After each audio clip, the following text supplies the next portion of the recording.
Les caractères ou les mœurs de ce siècle. Jean de la Bruyère. Livre 13. De la mode. 17.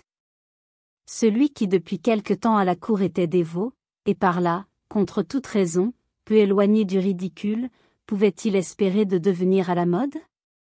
18.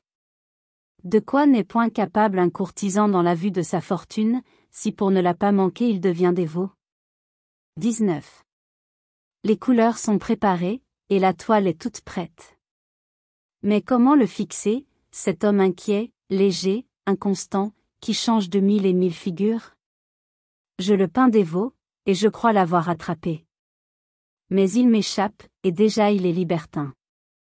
Qu'il demeure du moins dans cette mauvaise situation, et je saurai le prendre dans un point de dérèglement de cœur et d'esprit où il sera reconnaissable. Mais la mode presse, il est dévot. 20. Celui qui a pénétré la cour connaît ce que c'est que vertu et ce que c'est que dévotion. Il ne peut plus s'y tromper. 21. Négliger vêpres comme une chose antique et hors de mode, garder sa place soi-même pour le salut, savoir les êtres de la chapelle, connaître le flanc, savoir où l'on est vu et où l'on n'est pas vu, rêver dans l'église à Dieu et à ses affaires, y recevoir des visites, y donner des ordres et des commissions, y attendre les réponses, avoir un directeur mieux écouté que l'Évangile, tirer toute sa sainteté et tout son relief de la réputation de son directeur, dédaigner ceux dont le directeur a moins de vogue, et convenir à peine de leur salut, n'aimer de la parole de Dieu que ceux qui s'en prêchent chez soi ou par son directeur, préférer sa messe aux autres messes, et les sacrements donnés de sa main à ceux qui ont moins de cette circonstance, ne se repaître que de livres de spiritualité, comme s'il n'y avait ni évangile, ni épître des apôtres, ni morale des pères, lire ou parler un jargon inconnu au 1er siècle, circonstancier à confesse les défauts d'autrui, y pallier les siens. S'accuser de ses souffrances, de sa patience, dire comme un péché son peu de progrès dans l'héroïsme, être en liaison secrète avec de certaines gens contre certains autres, n'estimer que soi et sa cabale, avoir pour suspecte la vertu même, goûter, savourer la prospérité et la faveur, n'en vouloir que pour soi, ne point aider au mérite, faire servir la piété à son ambition, aller à son salut par le chemin de la fortune et des dignités. C'est du moins jusqu'à ce jour le plus bel effort de la dévotion du temps. Un dévot est celui qui sous un roi athée serait athée. 22. Les dévots ne connaissent de crime que l'incontinence, parlons plus précisément, que le bruit ou les dehors de l'incontinence. Si Phérécyde passe pour être guéri des femmes, ou Phérénice pour être fidèle à son mari, ce leur est assez. Laissez-les jouer un jeu ruineux, faire perdre leurs créanciers, se réjouir du malheur d'autrui et en profiter, idolâtrer les grands, mépriser les petits, s'enivrer de leur propre mérite, sécher d'envie, mentir, médire, cabaler, nuire, c'est leur état. Voulez-vous qu'ils empiètent sur celui des gens de bien, qui avec les vices cachés fuient encore l'orgueil et l'injustice? 23. Quand un courtisan sera humble, guéri du faste et de l'ambition, qu'il n'établira point sa fortune sur la ruine de ses concurrents, qu'il sera équitable, soulagera ses vassaux, payera ses créanciers, qu'il ne sera ni fourbe ni médisant, qu'il renoncera aux grands repas et aux amours illégitimes, qu'il priera autrement que des lèvres, et même hors de la présence du prince, quand d'ailleurs il ne sera point d'un abord farouche et difficile, qui n'aura point le visage austère et la mine triste. Qu'il ne sera point paresseux et contemplatif, qu'il saura rendre par une scrupuleuse attention divers emplois très compatibles, qu'il pourra et qu'il voudra même tourner son esprit et ses soins aux grandes et laborieuses affaires, à celles surtout d'une suite la plus étendue pour les peuples et pour tout l'État, quand son caractère me fera craindre de le nommer en cet endroit, et que sa modestie l'empêchera, si je ne le nomme pas, de s'y reconnaître. Alors je dirai de ce personnage. Il est dévot, ou plutôt. C'est un homme donné à son siècle pour le modèle d'une vertu sincère et pour le discernement de l'hypocrite. 24. Onufre n'a pour tout lit qu'une housse de serge grise, mais il couche sur le coton et sur le duvet. De même il est habillé simplement, mais commodément, je veux dire d'une étoffe fort légère en été, et d'une autre fort moelleuse pendant l'hiver. Il porte des chemises très déliées, qu'il a un très grand soin de bien cacher. Il ne dit point. Ma haine est ma discipline, au contraire, il passerait pour ce qu'il est, pour un hypocrite, et il veut passer pour ce qu'il n'est pas, pour un homme dévot. Il est vrai qu'il fait en sorte que l'on croit, sans qu'il le dise, qu'il porte une aire et qu'il se donne la discipline. Il y a quelques livres répandus dans sa chambre indifféremment, ouvrez-les. C'est le combat spirituel, le chrétien intérieur, et l'année sainte. D'autres livres sont sous la clé. S'il marche par la ville, et qu'il découvre de loin un homme devant qui il est nécessaire qu'il soit dévot, les yeux baissés, la démarche lente et modeste, l'air recueilli lui sont familiers. Il joue son rôle. S'il entre dans une église, il observe d'abord de qui il peut être vu. Et selon la découverte qu'il vient de faire, il se met à genoux et prie, ou il ne songe ni à se mettre à genoux ni à prier. Arrive-t-il vers lui un homme de bien et d'autorité qui le verra et qui peut l'entendre, non seulement il prie, mais il médite, il pousse des élans et des soupirs. Si l'homme de bien se retire, celui-ci, qui le voit partir, s'apaise et ne souffle pas. Il entre une autre fois dans un lieu saint, perce la foule, choisit un endroit pour se recueillir, et où tout le monde voit qu'il s'humilie. S'il entend des courtisans qui parlent, qui rient, et qui sont à la chapelle avec moins de silence que dans l'antichambre, il fait plus de bruit que pour les faire taire. Il reprend sa méditation, qui est toujours la comparaison qu'il fait de ces personnes avec lui-même, et où il trouve son compte. Il évite une église déserte et solitaire, où il pourrait entendre 2 messes de suite, le sermon, vêpres et complis, tout cela entre Dieu et lui, et sans que personne lui en sût gré. Il aime la paroisse, il fréquente les temples où se fait un grand concours. On n'y manque point son coup, on y est vu. Il choisit 2 ou 3 jours dans toute l'année, où à propos de rien, il jeûne ou fait abstinence. Mais à la fin de l'hiver il tousse, il a une mauvaise poitrine, il a des vapeurs, il a eu la fièvre. Il se fait prier, presser, quereller pour rompre le carême dès son commencement, et il en vient là par complaisance. Si Onufre est nommé arbitre dans une querelle de parents ou dans un procès de famille, il est pour les plus forts, je veux dire pour les plus riches, et il ne se persuade point que celui ou celle qui a beaucoup de biens puisse avoir tort. S'il se trouve bien d'un homme opulent, à qui il a su imposer, dont il est le parasite, et dont il peut tirer de grands secours, il ne cajole point sa femme, il ne lui fait du moins ni avance ni déclaration. Il s'enfuira, il lui laissera son manteau, s'il n'est aussi sûr d'elle que de lui-même. Il est encore plus éloigné d'employer pour la flatter et pour la séduire le jargon de la dévotion. Ce n'est point par habitude qu'il le parle, mais avec dessein, et selon qu'il lui est utile, et jamais quand il ne servirait qu'à le rendre très ridicule. Il sait où se trouvent des femmes plus sociables et plus dociles que celles de son ami. Il ne les abandonne pas pour longtemps, quand ce ne serait que pour faire dire de soi dans le public qu'il fait des retraites. Qui en effet pourrait en douter, quand on le revoit paraître avec un visage exténué et d'un homme qui ne se ménage point? Les femmes d'ailleurs qui fleurissent et qui prospèrent à l'ombre de la dévotion lui conviennent, seulement avec cette petite différence qu'il néglige celles qui ont vieilli, et qu'il cultive les jeunes, et entre celles-ci les plus belles et les mieux faites, c'est son attrait. Elles vont, et il va. Elles reviennent, et il revient. Elles demeurent, et il demeure. C'est en tout lieu et à toutes les heures qu'il a la consolation de les voir.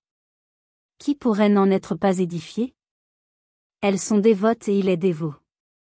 Il n'oublie pas de tirer avantage de l'aveuglement de son ami, et de la prévention où il l'a jeté en sa faveur. Tantôt il lui emprunte de l'argent, tantôt il fait si bien que cet ami lui en offre. Il se fait reprocher de n'avoir pas recours à ses amis dans ses besoins. Quelquefois il ne veut pas recevoir une obole sans donner un billet, qu'il est bien sûr de ne jamais retirer. Il dit une autre fois, et d'une certaine manière, que rien ne lui manque, et c'est lorsqu'il ne lui faut qu'une petite somme. Il vante quelque autre fois publiquement la générosité de cet homme, pour le piquer d'honneur et le conduire à lui faire une grande largesse. Il ne pense point à profiter de toute sa succession, ni à s'attirer une donation générale de tous ses biens, s'il s'agit surtout de les enlever à un fils, le légitime héritier.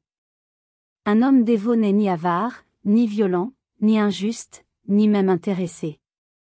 Onufre n'est pas dévot, mais il veut être cruel, et par une parfaite, quoique fausse imitation de la piété, ménager sourdement ses intérêts. Aussi ne se joue-t-il pas à la ligne directe, et il ne s'insinue jamais dans une famille où se trouve tout à la fois une fille à pourvoir et un fils à établir. Il y a là des droits trop forts et trop inviolables. On ne les traverse point sans faire de l'éclat. Et il l'appréhende? Sans qu'une pareille entreprise vienne aux oreilles du prince, à qui il dérobe sa marche, par la crainte qu'il a d'être découvert et de paraître ce qu'il est. Il en veut à la ligne collatérale. On l'attaque plus impunément. Il est la terreur des cousins et des cousines, du neveu et de la nièce, le flatteur et l'ami déclaré de tous les oncles qui ont fait fortune. Il se donne pour l'héritier légitime de tout vieillard qui meurt riche et sans enfant, et il faut que celui-ci le déshérite, s'il veut que ses parents recueillent sa succession. Si Onufre ne trouve pas jour à les en frustrer à fond, il leur en ôte du moins une bonne partie. Une petite calomnie, moins que cela, une légère médisance lui suffit pour ce pieux dessein, et c'est le talent qu'il possède à un plus haut degré de perfection. Il se fait même souvent un point de conduite de ne le pas laisser inutile. Il y a des gens, selon lui, qu'on est obligé en conscience de décrier, et ces gens sont ceux qu'il n'aime point, à qui il veut nuire, et dont il désire la dépouille. Il vient à ses fins sans se donner même la peine d'ouvrir la bouche. On lui parle de dox, il sourit ou il soupire. On l'interroge, on insiste, il ne répond rien. Et il a raison. Il en a assez dit. 25. Riez, zélie, soyez badine et folâtre à votre ordinaire. Qu'est devenue votre joie?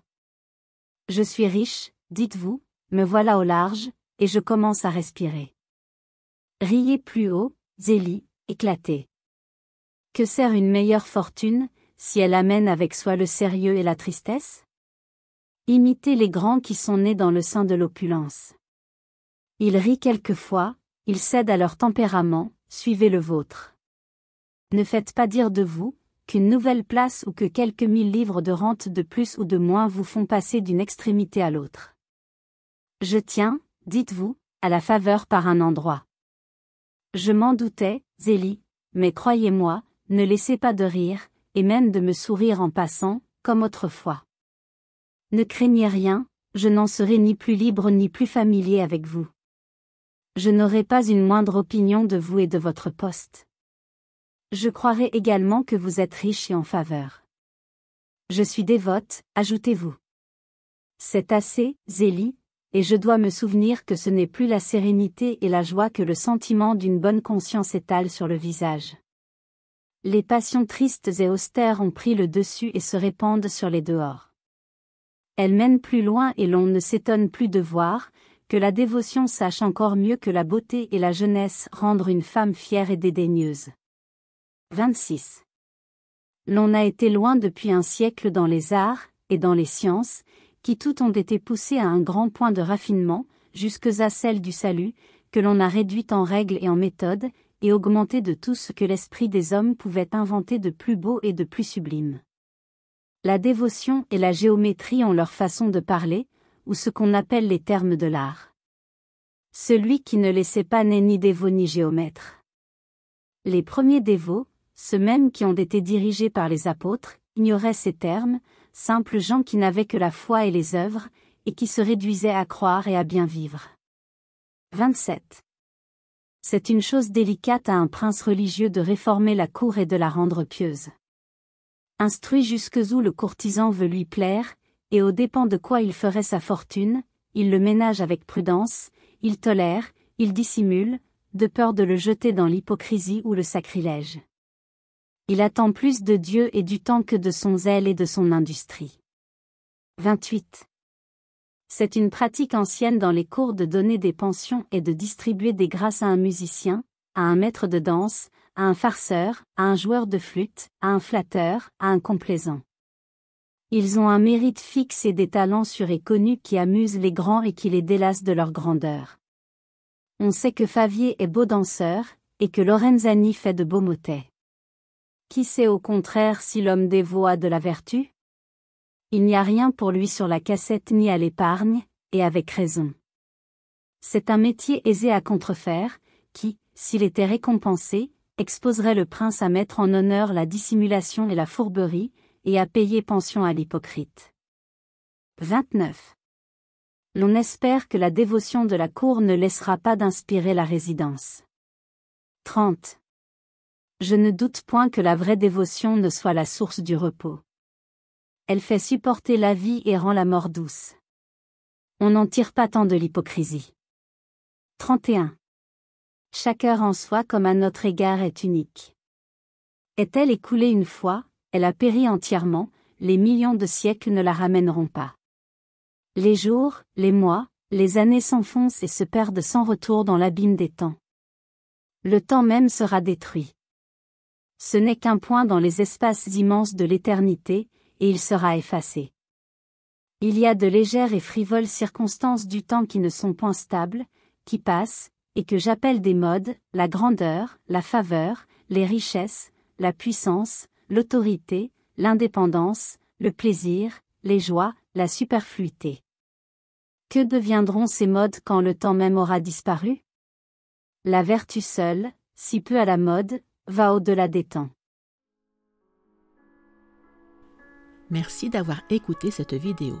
Si cette vidéo vous a plu, vous pouvez vous abonner gratuitement à la chaîne Coin Livre Audio. N'oubliez pas de liker avec le pouce vers le haut. Vous pouvez aussi me laisser un commentaire. À bientôt.